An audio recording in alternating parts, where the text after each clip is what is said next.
14 फरवरी को जैसे ही ये हमला हुआ, पुलवामा में हमला हुआ और उसके बाद जैसे ही प्रधानमंत्री ने कहा कि इस बार सेनाओं को पूरी छूट दी गई है, तो खुद आगे बढ़कर वायुसेना प्रमुख जो air chief marshal BS Dhanoa हैं, उन्होंने साफ तौर से कहा, उन्होंने खुलेआम कहा कि भारतीय वायुसेना तैयार है इस तरह के दुश्मन से बदला लेने के लिए। हमें सिर्फ राजनीतिक नेतृत्व की परमिशन चाहिए, उनके ऑर्डर चाहिए कि हमारी सरकार हमें ऑर्डर दे कि इस बार का बदला हम लेंगे। ये साफ तौर से कहा था air chief marshal BS Dhanoa ने और उन्होंने ये करके दिखा दिया है। उन्होंने कहा कि हमें इस तरह की ऑपरेशंस करने में, यानी कि दुश्मन की सीमा में घुसना और वहां पर एयर स्ट्राइक करके दुश्मन को सबक सिखाकर वापस लौट के आने में, उन्होंने कहा कि वापस भी लौट सकते हैं हम लोग, हमारी वायुसेना में इतनी कैपेबिलिटी है। उसके लिए हमारे फाइटर जेट्स भी तैयार हैं, उसके लिए हमारे जो कमांडोज हैं, गरुड़ कमांडोज हैं, वो भी पूरी तरह से तैयार हैं। 16 तारीख को ही उन्होंने, यानी 2 दिन बाद ही इस बात को सरेआम कहा था कि भारत की सरकार अगर हमें परमिशन दे तो हम तैयार हैं सबक सिखाने के लिए।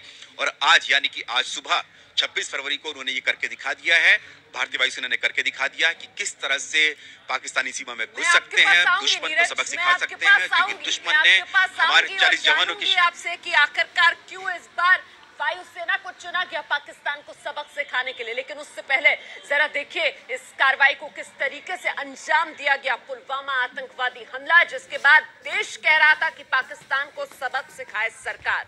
14 फरवरी को यह आतंकवादी हमला होता है। 15 फरवरी प्रधानमंत्री नरेंद्र मोदी पहली बार जब देश से मुखातिब होते हैं तो प्रधानमंत्री की तरफ से साफ कर दिया जाता है कि सेना को दे दी गई है पूरी छूट, सेना अपने तरीके से अपने वक्त पर देगी मुंह तोड़ जवाब। और जैसा कि बता रहे थे नीरज राजपूत कि वायुसेना ने आगे बढ़कर कहा कि इस बार जिम्मा हमारा पाकिस्तान को सबक सिखाने का। देखिए किस तरीके से कल रात 3:30 बजे ये मिराज विमान उड़ान भरते हुए रात के अंधेरे में ये तेज रोशनी चमकती हुई जो आपको नजर आ रही है, दरअसल ये अपने पीछे जो चमक छोड़कर जा रहा है मिराज विमान और बम जो बरसा रहा है, ये उसी की तस्वीरें आपके सामने। तबाह कर दिया है पाकिस्तान के अंदर पल रहे आतंकवाद के ढांचों को। जैश ए मोहम्मद का कंट्रोल रूम अल्फा 3 जिसे कहता था जैश ए मोहम्मद, वो नेस्तो नाबूद हो गया है। और सिर्फ एक जगह नहीं बल्कि बालाकोट भी, चकोटी भी, मुजफ्फराबाद भी, ये 3 अलग अलग ठिकाने